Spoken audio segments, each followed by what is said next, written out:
யாரெல்லாம் என்னெல்லாம் எழுதியிருக்கீங்க என்பதை நான் மட்டுமே தனியாக அமர்ந்து பார்த்தேன். விஜய் பிரபாகர் கூட சொன்னார் பாத்தீங்களா, யாரோட கூட்டணி அமைக்க போறோம்னு. உங்களை மாதிரி நானும் வெயிட் பண்ணிக்கிட்டு இருக்கேன்.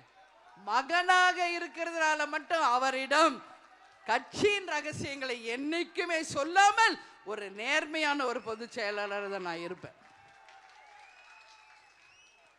இன்னைக்கு அதுல கருத்து என்ன தெரியுமா?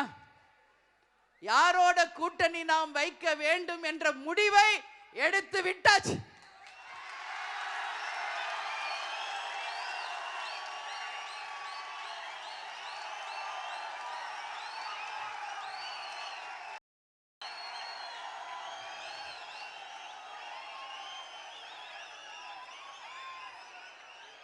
ஆனால் அதை இந்த மாநாட்டில் அறிவிக்க வேண்டுமா என்பதுதான் கேள்வி. அது ஏன் சொல்றேன்றதை நீங்க புரிஞ்சுக்கணும். நான் ஏன் அதை சொல்றேன்றதை நீங்க